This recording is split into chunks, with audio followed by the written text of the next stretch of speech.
we begin this Sunday morning with allegations of corruption and cover-up at the highest levels. Republicans are slamming the Justice Department this weekend for appointing U.S. Attorney David Weiss as special counsel in the Hunter Biden investigation. Weiss was the one behind the botched plea deal, which was intended to shield Hunter Biden from all charges in the future. David Weiss came up with that. The plea agreement blew up after a federal judge raised concern that Hunter would receive immunity from any potential future criminal charges. Garland's move to appoint a special counsel for the Biden probe could put a freeze on the GOP's investigation of President Biden and the Biden family by stopping any information flow. The special counsel was announced one day after House Oversight Committee Chairman James Comer told me that the walls are closing in for the Biden family, and he is planning to subpoena Biden family members as he released new bank records, which appear to show millions of dollars, additional millions taken in by Joe, Hunter, and Biden family members. Here's James Comer with me Thursday on Mornings with Maria over on Fox Business. We are going to subpoena the family. I mean, we're putting the case together to win in court. Obviously, with all the opposition and obstruction we're getting from the Biden attorneys now, we know that this is going to end up in court when we subpoena the Biden. But I wish the media would ask the president, what exactly did your family do to receive this $21 million that the House Oversight Committee has proven? He just continues to say, well, that's a lie. That's not true. We have their bank records, Maria. Bank records don't lie. And joining me right now with more is Texas Senator Ted Cruz, who sits on both the Senate Foreign Relations and Senate Judiciary Committees. Senator Cruz is also the author of a new book, Unwoke: How to Defeat Cultural Marxism in America. It is available this November, and a pre-order is possible now. Senator, thanks very much for joining us this morning. Good morning, Maria. Good to be with you.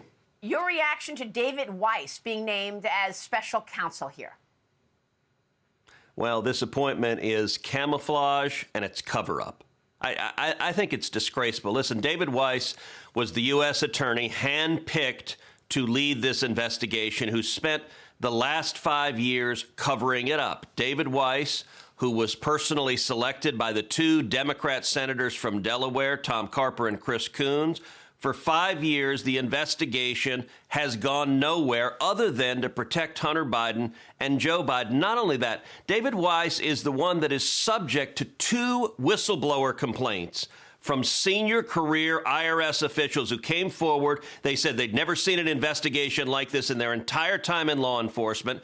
They said that the Department of Justice, lawyers working for David Weiss, protected the Biden family, that they gave heads up to Hunter Biden before search warrants were executed, presumably so that he could hide incriminating evidence, that they refused to allow them to ask any questions at all about the big guy, about Joe Biden, that they were focused on, you cannot inquire into President Joe Biden's personal corruption.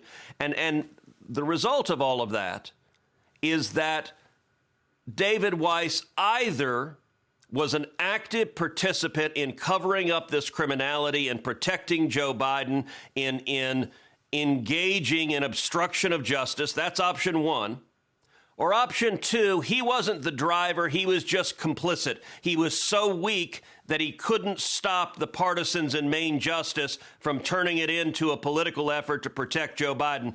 Either case, he is a wildly inappropriate person to be a special counsel. We should have a special counsel, but number one, we should have a special counsel to investigate Merrick Garland for whether he lied under oath to Congress in response to questioning from me, number one, and whether he committed obstruction of justice. Those are both the allegations that came from the whistleblowers. And number two, we need a whistleblower not to go back and bury what Hunter Biden did, which is what David Weiss has been doing for 5 years. We need a special counsel to investigate Joe Biden and the $20 million that his family received while he was vice president. The allegation now is for official favors that he was selling. That is bribery. It's not a little gun charge on Hunter. It is bribery of the president of the United States is what these allegations are. And this special counsel, he ain't going to do anything to get to the bottom of that. Well, James Comer put out a statement. He writes this move by AG Garland is part of the Justice Department's efforts to attempt a Biden family cover-up in light of the GOP oversight's mounting evidence of President Biden's role in his family's scheme selling the brand for millions of dollars to foreign nationals. I want to go through some of these latest allegations and these new bank records with you, Senator, because you are a constitutional expert. So it begs the question, what is Congress going to do about this? Okay, who has the upper hand from your standpoint in terms of the Constitution? Is it the special counsel, David Weiss, who may very well be able to freeze all information flow to Congress? Or is it the congressional lawmakers and the congressional investigators who have unearthed all of this evidence? Well, look, it's both. And under a constitutional system, we have checks and balances. We expect the executive and the legislature to wrestle with each other. But the executive has an advantage in that it is only the executive, is only the Department of Justice that can convene a grand jury. It is only the executive that can bring an indictment. It is only the executive that can prosecute, which means as long as the Biden Department of Justice remains a partisan political apparatus, they will not prosecute Joe Biden. They will not prosecute Hunter Biden for serious offenses. They will not prosecute Merrick Garland for serious offenses. And Congress doesn't have the ability to do that. Now, Congress has its own authority, and I believe the only progress we're going to see over the next year and a half on this corruption is going to come from Congress. It's going to come from the House of Representatives, James Comer and Jim Jordan, both of whom are doing a phenomenal job. They have subpoena power. They're using it. They'll continue to use it. But Maria, pause and look at what the House has uncovered already. Yeah. James Comer has released bank records that show that the Biden family and their associates received over $20 million from Russia, Ukraine, and Kazakhstan while Joe Biden was vice president. That's one point that is really important not to miss. This isn't over their entire career. This is while Daddy was VP, $20 million. Any reporter who gives a flip about doing his or her job ought to be asking the president at every stage, what did your family do to earn $20 million while you were vice president during those 8 years? Number two, lots of Democrats in defending Biden, they keep using reference to influence peddling or access.